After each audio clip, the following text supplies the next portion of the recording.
मालिक, मैं इस सांड को शांत कर सकती हूँ। अरे पागल लड़की, तू करेगी इस सांड को शांत? इसे बड़े बड़े आदमी शांत नहीं कर पाए, तू करेगी। और तुझको यहाँ किसने आने दिया? मालिक, मुझे एक मौका तो देके देखो, मैं इसको शांत कर दूंगी। अच्छा, अगर नहीं कर पाई तो बता क्या हारेगी?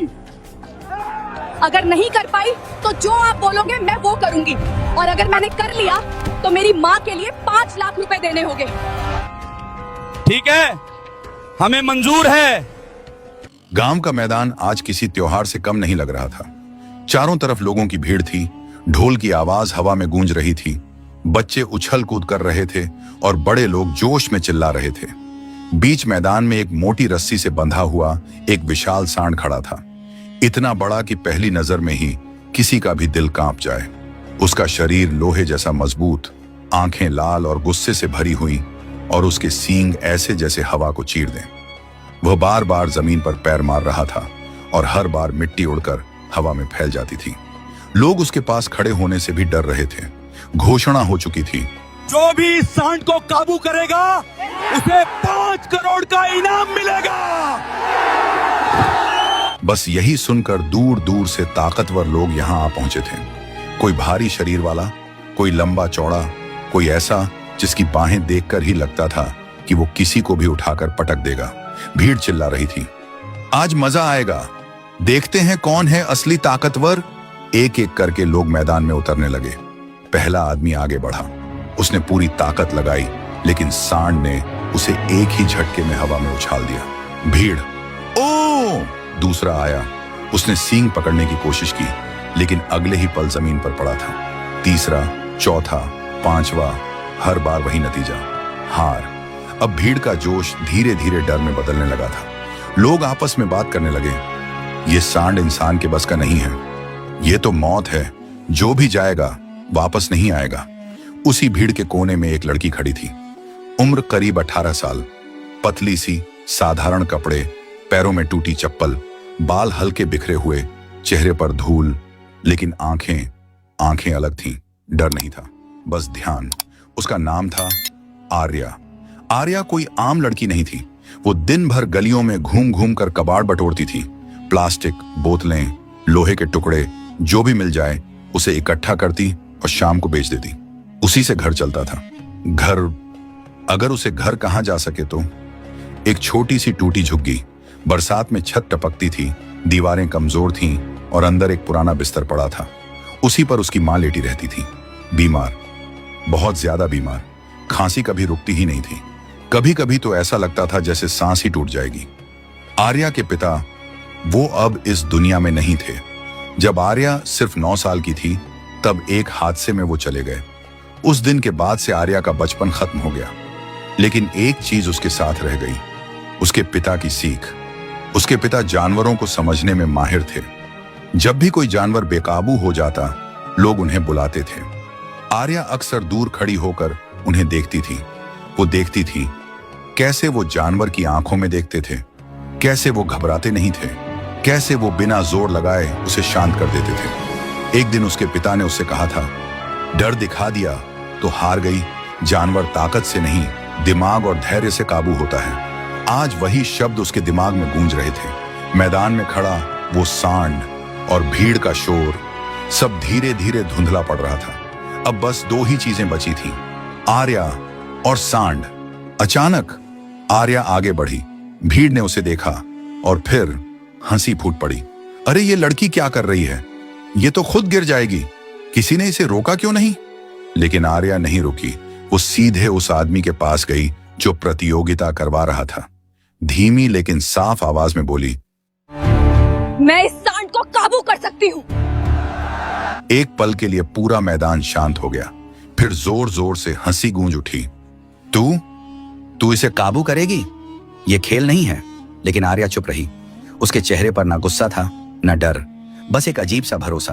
वो जानती थी ये सिर्फ एक मुकाबला नहीं है, ये उसकी माँ की जिंदगी की लड़ाई है। भीड़ चिल्ला रही थी, मजाक उड़ा रही थी, लेकिन आर्या के कानों में सिर्फ एक आवाज गूंज रही थी, उसके पिता की। डर दिखा दिया तो हार गई। उस आदमी ने उसे ऊपर से नीचे तक देखा, फिर बोला, सोच ले लड़की, अगर कुछ हो गया तो मैं जिम्मेदार नहीं हूं।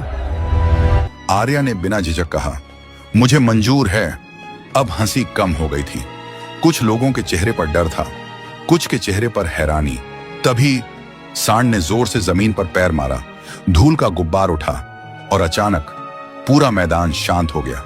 आर्या धीरे धीरे आगे बढ़ने लगी, हर कदम संभल कर। कोई जल्दबाजी नहीं, कोई दिखावा नहीं, बस ध्यान। सांड ने सिर उठाया, उसकी आंखें सीधे आर्या पर टिक गईं। एक पल, दो पल, जैसे दोनों एक दूसरे को समझ रहे हों। भीड़ सांस रोके देख रही थी। आर्या को अपने पिता की आवाज याद आई, पहले उसकी चाल समझ, सीधा मत भिड़। सांड अचानक उसकी तरफ दौड़ा, भीड़ से चीख निकली, भाग! लेकिन आर्या नहीं भागी। वो एकदम सही वक्त पर साइड में हट गई। सांड आगे निकल गया, मिट्टी उड़ गई। आर्या का दिल तेज धड़क रहा था, लेकिन चेहरे पर अब भी वही शांति थी। अब खेल शुरू हो चुका था और भीड़ अब हंस नहीं रही थी।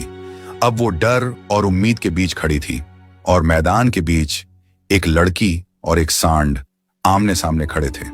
मैदान में अब एक अजीब सा सन्नाटा था। जो लोग अभी कुछ देर पहले हंस रहे थे, वही अब बिना पलक झपकाए देख रहे थे। ढोल बंद हो चुके थे, आवाजें थम चुकी थीं। बस हवा चल रही थी और बीच मैदान में खड़ा वो सांड और उसके सामने खड़ी आर्या। सांड ने फिर से सिर उठाया। इस बार उसकी सांस भारी थी, नाक से तेज तेज हवा निकल रही थी। उसकी नजरें सीधे आर्या पर टिकी थीं, जैसे वो समझ गया हो ये लड़की बाकी सब जैसी नहीं है। आर्या धीरे धीरे उसके चारों तरफ घूमने लगी, सीधे सामने नहीं, थोड़ा साइड में, थोड़ा पीछे, हर कदम सोच समझकर। उसके दिमाग में एक एक बात साफ थी, सीधे सामने जाओगी तो वो हमला करेगा, उसे घुमाओ, उसे सोचने पर मजबूर करो। भीड़ में खड़े लोग अब धीरे धीरे फुसफुसा रहे थे, ये क्या कर रही है? लड़ नहीं रही, बस घूम रही है। लेकिन आर्या लड़ नहीं रही थी, वो खेल रही थी, दिमाग का खेल। सांड अचानक फिर उसकी तरफ झपटा, इस बार पहले से ज्यादा तेज। आर्या ने भागने की कोशिश नहीं की, वो नीचे झुकी और मिट्टी पर लुढ़क गई। कुछ लोगों ने आंखें बंद कर ली, लेकिन अगले ही पल आर्या फिर खड़ी थी। उसके हाथ छिल गए थे, कोहनी से खून निकल रहा था, सांस तेज थी, लेकिन डर अब भी नहीं था। सांड अब और ज्यादा गुस्से में आ गया था। उसे समझ नहीं आ रहा था कि ये लड़की भाग क्यों नहीं रही। वो फिर मुड़ा, इस बार उसने जमीन पर जोर से पैर मारा, जैसे चेतावनी दे रहा हो, अब बच नहीं पाएगी। आर्या ने उसकी आंखों में देखा, सीधे नहीं, हल्का सा नीचे देखकर, जैसे वो उसे चुनौती नहीं दे रही बल्कि समझ रही हो। उसके पिता की आवाज फिर गूंजी, जानवर को लगे कि तू दुश्मन नहीं है, तभी वो गलती करेगा। आर्या ने अपनी चाल धीमी कर दी। अब वो बिल्कुल शांत थी, जैसे कुछ हुआ ही नहीं। सांड धीरे धीरे उसके करीब आने लगा, हर कदम भारी, हर सांस गरम। अब दोनों के बीच सिर्फ कुछ कदम का फासला था। भीड़ ने सांस रोक ली। अगर इस बार सांड ने हमला किया तो बचना मुश्किल था। आर्या ने धीरे से अपना हाथ आगे बढ़ाया, कोई झटका नहीं, कोई तेजी नहीं, बस एक शांत हरकत। सांड रुक गया। उसने पहली बार हमला नहीं किया, उसने बस उसे देखा, जैसे वो समझने की कोशिश कर रहा हो, ये क्या है, डर क्यों नहीं रहा। आर्या ने धीरे से एक कदम और बढ़ाया। अब वो बहुत करीब थी, इतनी करीब कि अगर सांड चाहे तो एक सेकंड में उसे उड़ा सकता था। भीड़ के कई लोग पीछे हट गए, कुछ ने मुंह फेर लिया। उन्हें लग रहा था अब सब खत्म, लेकिन कुछ नहीं हुआ, बस कुछ सेकंड का सन्नाटा। फिर अचानक सांड ने सिर घुमाया और तेज आवाज में फूंकार मारी। वो फिर बेकाबू हो गया। उसने पूरा शरीर घुमाकर जोर से छलांग लगाई। इस बार आर्या बच नहीं पाई। वो हवा में उछली और जोर से जमीन पर गिरी। भीड़ से चीख निकली, खत्म, अब नहीं उठेगी। कुछ लोग दौड़ने को तैयार हो गए, लेकिन आर्या हिली। धीरे धीरे वो उठने लगी। उसकी सांस टूट रही थी, पीठ में दर्द था, हाथ कांप रहे थे, लेकिन वो फिर खड़ी हो गई। पूरा मैदान चुप था। अब कोई मजाक नहीं कर रहा था। अब सबके चेहरे पर एक ही सवाल था, ये लड़की है कौन। सांड भी रुक गया। इस बार उसकी आंखों में सिर्फ गुस्सा नहीं था, थोड़ा सा हैरानी भी थी। आर्या ने गहरी सांस ली। अब वो समझ चुकी थी, सांड की ताकत कम नहीं होगी, लेकिन उसका गुस्सा उसे कमजोर करेगा। उसे बस समय निकालना है, उसे थकाना है। लड़ाई नहीं, धैर्य की परीक्षा। वो फिर धीरे धीरे साइड में चलने लगी।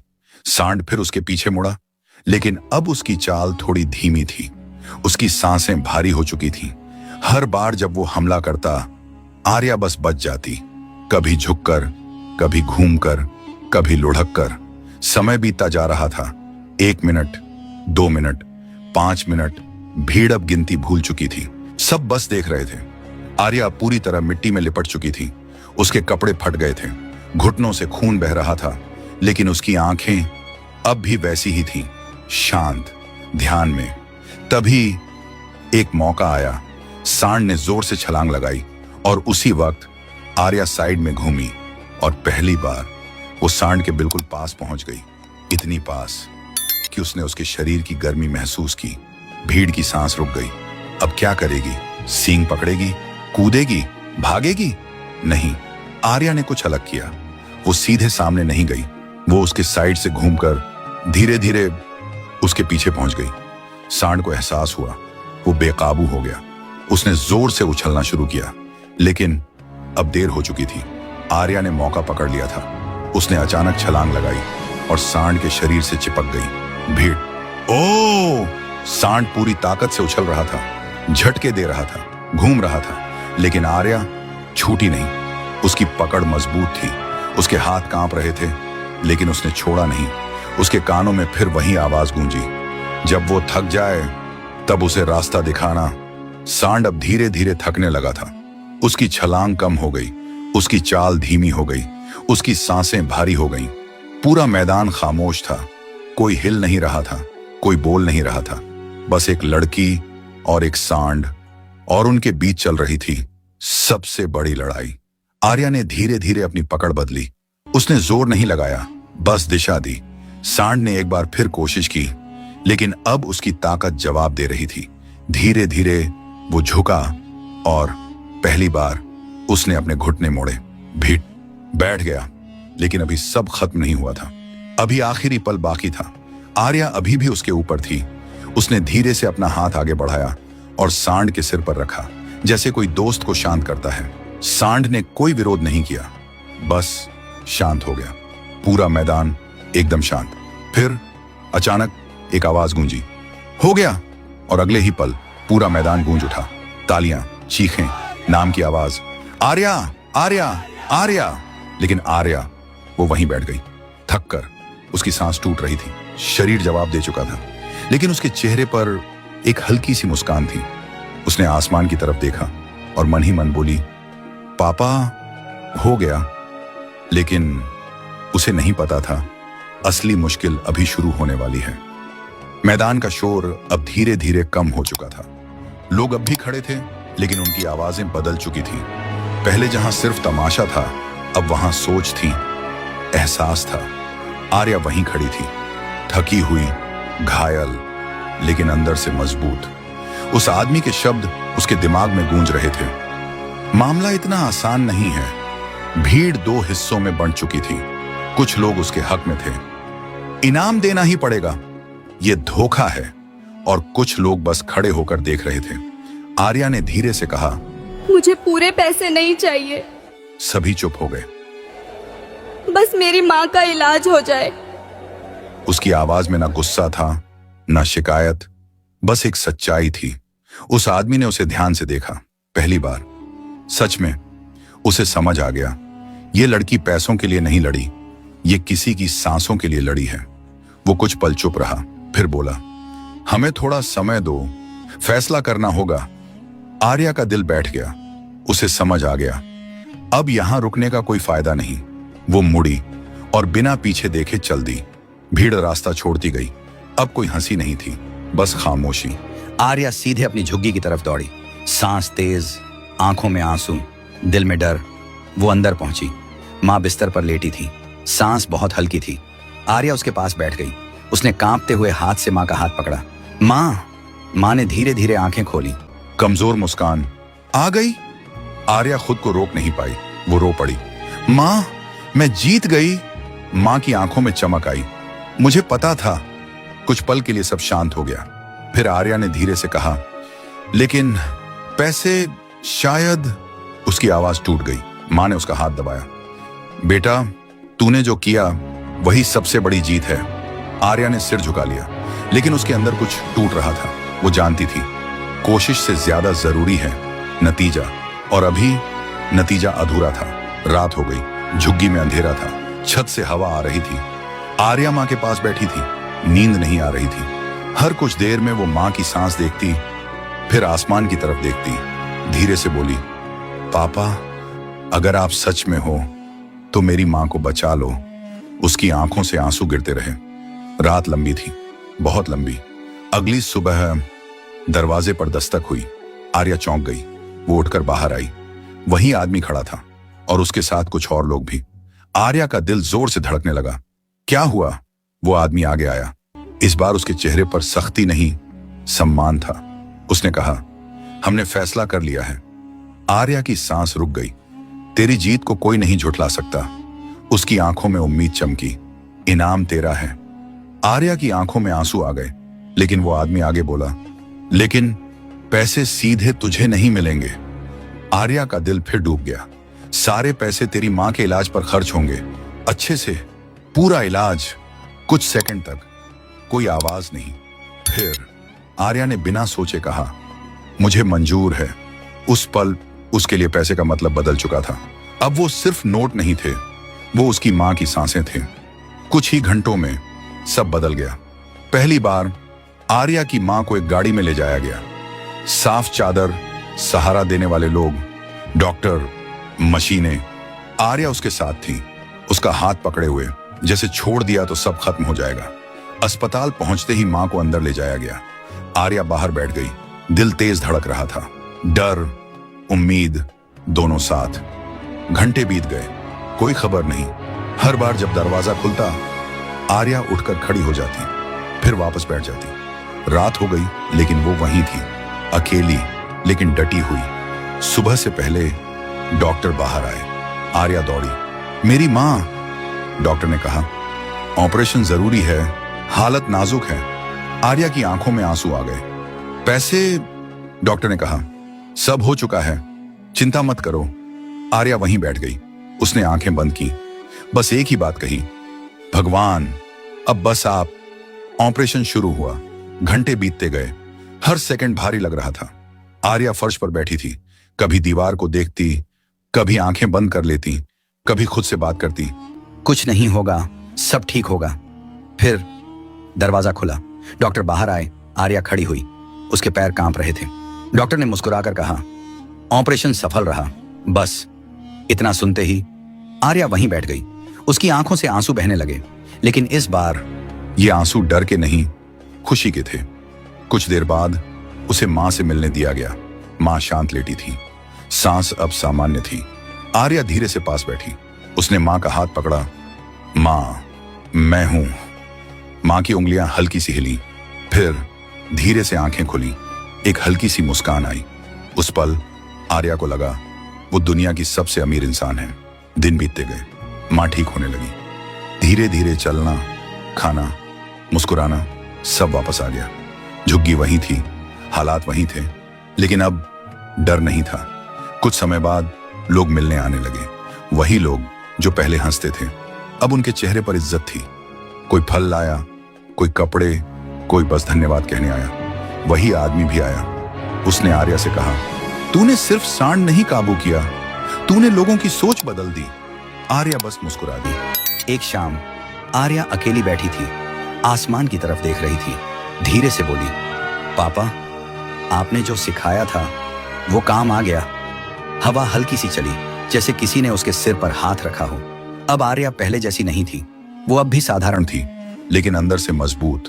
अब वो जानती थी ताकत सिर्फ शरीर में नहीं होती, ताकत दिमाग और दिल में होती है। लोग अब बच्चों को उसकी कहानी सुनाते थे। देखो, अगर हिम्मत सच्ची हो तो किस्मत भी झुक जाती है। रात को आर्या आसमान की तरफ देखती, तारे गिनती और मुस्कुराकर कहती, मैं कमजोर नहीं थी, मैं बस वक्त की परीक्षा थी। और यही थी आर्या की असली जीत, 5 करोड़ से भी बड़ी। दोस्तों, आपको ये हमारी कहानी कैसी लगी? कमेंट करके जरूर बताएगा।